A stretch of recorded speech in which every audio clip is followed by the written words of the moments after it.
Indian air force में officer बनना सिर्फ फ्लाइंग का क्रेज नहीं है, बल्कि ये एक जर्नी है जो मांगती है discipline, smart study and hard work. आज मैं आपको 2026 में आने वाले उन तरीकों के बारे में बताने वाला हूं जिनके थ्रू आप इंडियन एयरफोर्स में एज ऑफिसर ज्वाइन कर सकते हैं। बहुत बार बच्चे को क्लियर अंडरस्टैंडिंग ही नहीं होती कि एयरफोर्स की कौन कौन सी ब्रांचेज है, कौन कौन बच्चे एलिजिबल होते हैं। बहुत सारे लोगों को लगता है कि सिर्फ और सिर्फ नॉन मेडिकल साइंस वाला बच्चा या फिर बीटेक वाला बच्चा ही एफकैट या फिर एयरफोर्स के थ्रू ऑफिसर बन सकता है, या और बाकी सारी एंट्रीज की भी जानकारी उसको नहीं होती है प्रॉपर। तो आज मैं आपको हर एक तरीके के बारे में बताऊंगा, वीडियो को एंड तक देखना, और जो भी आपके यार दोस्त है जो इंडियन एयरफोर्स में जाना चाहते हैं उनको शेयर जरूर करना। सबसे पहले तो कुछ बेसिक अंडरस्टैंडिंग ले लेते हैं अबाउट इंडियन एयरफोर्स की, कि भैया सबसे पहले तो आपको पता होना चाहिए सर्विसेज। देखो, इसमें अलग अलग टाइप की सर्विस होती है। एक होती है फ्लाइंग, मतलब जो इंडियन एयरफोर्स समझता है उसको काफी बार ऐसा लगता है कि भैया इसमें सिर्फ पायलट होते हैं। नहीं भैया, दो टाइप के ऑफिसर्स होते हैं, एक होते हैं पायलट, एक होते हैं ग्राउंड ड्यूटी। ग्राउंड ड्यूटी में भी दो है, टेक्निकल एंड नॉन टेक्निकल। अच्छा, इस वीडियो में स्पेसिफिकली आपको ऑफिसर एंट्री की बात ही करने वाला हूं। क्लियर होगी बात? अच्छा, इसके अलावा कमीशन भी दो टाइप के होते हैं, एक होते हैं परमानेंट कमीशन और एक होते हैं short service commission. Permanent commission का मतलब होता है कि आप till the age of at least 54 years तक सर्व करोगे, 60 ईयर्स तक भी जा सकते हो। और short service commission normally basically 14 साल की सर्विस कर रहे होते हैं। अलग अलग टाइम पे बच्चा एंट्री कर सकता है, क्लास 12th के बाद भी कर सकता है, ग्रेजुएशन के बाद भी कर सकता है। नॉर्मली जो फ्लाइंग ब्रांच के मेडिकल्स होते हैं वो काफी ज्यादा स्ट्रिक्ट होते हैं, ज्यादा, मतलब आप खुद भी इस चीज को समझ सकते हैं कि कितनी ज्यादा प्रिसीजन रिक्वायर्ड है फ्लाइंग में। क्लियर होगी बात? तो अब आते हैं तरीकों पे। सबसे पहला जो तरीका है दैट इज बच्चे एनडीए। एनडीए सबसे पहला तरीका है कि आप फौज में ऑफिसर बन सकते हो। अब इससे आप आर्मी, नेवी, एयरफोर्स तीनों में बन सकते हो। क्लियर होगी? तो अब एयरफोर्स की बात करें तो एनडीए की फ्लाइंग ब्रांच में आप जा सकते हो और एनडीए की ग्राउंड ड्यूटी में भी आप जा सकते हो वाया दिस एग्जामिनेशन। इसको आप क्लास 12th में रहते हुए, क्लास 12th पास करने के बाद दे सकते हो। जब अकेडमी ज्वाइन करते हो तो आपकी एज 16.5 से 19.5 साल होती है।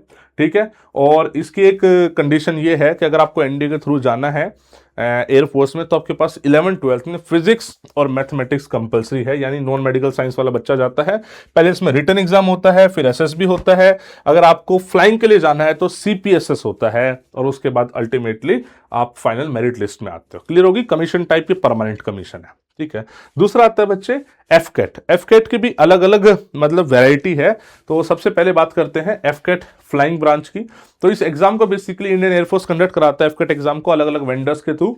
एलिजिबिलिटी बात करें फ्लाइंग की तो आपके फिजिक्स एंड मैथमेटिक्स होनी चाहिए, ये फ्लाइंग की बात कर रहा हूं मैं। ठीक है, सिलेक्शन प्रोसेस, पहले आपको एफकेट एग्जाम देना होगा, रिटर्न जो पास होगा उसकी एसएसबी आएगी, सीपीएसएस में पास होना होगा, और भैया आप कमीशन हो जाओगे। ये कमीशन शॉर्ट सर्विस कमीशन होती है। ठीक है, अब एफकेट में दूसरे है बच्चे that is ground duty. Ground duty में भी अलग अलग टाइप का है, टेक्निकल, नॉन टेक्निकल।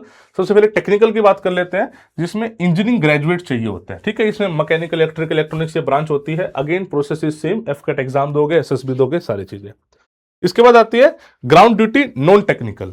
इसमें बेसिकली कोई भी ग्रेजुएट एंट्री एलिजिबल है। ब्रांचेज इसमें एडमिनिस्ट्रेशन, लॉजिस्टिक्स, अकाउंट्स, ये सब आता है। सिलेक्शन सेम वही है, एफकेट का एग्जाम होगा, और कमीशन भैया शॉर्ट सर्विस कमीशन होती है। क्लियर होगी? इसके अलावा आते हैं CDS flying branch. CDS flying branch जो होती है ये सीडीएस एग्जाम के थ्रू जाता है। सीडीएस एग्जाम में आर्मी, नेवी, एयरफोर्स तीनों में जा सकते हैं। जैसे एनडी में जाते हैं ना 12th के बाद, तो ऐसे सीडीएस में भी जा सकते हैं, बट ये ग्रेजुएशन के बाद के लिए होता है। क्लियर हो गया? एनडीए से 12th के बाद है, सिमिलरली ये ग्रेजुएशन के बाद है। ट्रेनिंग दोनों की, इनफैक्ट जब बच्चा एनडीए जाता है तो 3 साल नेशनल डिफेंस अकेडमी में ट्रेन होता है, और चौथे साल अगर वो एयरफोर्स कैडेट है तो चौथे साल वो आता है एयरफोर्स अकेडमी। यहां पे बच्चा डायरेक्ट एयरफोर्स अकेडमी जाता है। क्लियर होगी बात? तो इसमें आप ग्रेजुएट होने चाहिए with physics and mathematics eight 10+2 level, और बस सीडीएस एग्जाम देना होगा। सीडीएस एग्जाम में इसमें आपको 3 पेपर देने होंगे, इंग्लिश, मैथमेटिक्स और जीके, और फिर फाइनल कट ऑफ निकलेगी और अल्टीमेटली आप ज्वाइन करोगे अकेडमी को। क्लियर हो गया? इसके अलावा एनसीसी स्पेशल एंट्री भी होती है फ्लाइंग ब्रांच वालों के लिए। इसमें कोई रिटन एग्जाम नहीं होता, इसके पास एनसीसी सी सर्टिफिकेट है एयर विंग का, मतलब एयर विंग प्रेफर्ड होता है इसमें, जिसके पास एयर विंग का सी सर्टिफिकेट है तो बेसिकली वो इसके लिए एलिजिबल होता है, और ये डायरेक्ट एंट्री है, कुछ करना नहीं होता। ठीक है, मतलब सीधा एसएसबी होता है, रिटन एग्जाम नहीं करना होता। हाँ, नेक्स्ट आता है वुमेन ऑफिसर एंट्री। बहुत सारे लोगों को ये नहीं पता कि भाई लेडीज भी जा सकती है। पहले तो एनडीए में अलाउड नहीं थी, अब तो एनडीए के थ्रू भी भाई लड़कियां पायलट, ग्राउंड ड्यूटी दोनों में जा रही है। इसके अलावा एफकेट एग्जामिनेशन के थ्रू जाती है। जैसे सीडीएस में क्या होता है, सीडीएस के थ्रू जो लड़की है वो नहीं जा सकती एयरफोर्स में, बट एफकेट के थ्रू जा सकती है। तो गर्ल्स को अगर जाना है एयरफोर्स में तो दो तरीके हैं, एक एनडीए है, अर्ली स्टेज में वहां चले गए तो, वरना तो फिर आपको एफकेट एग्जाम देना होता है बच्चे, वहां के थ्रू आप जाओगे।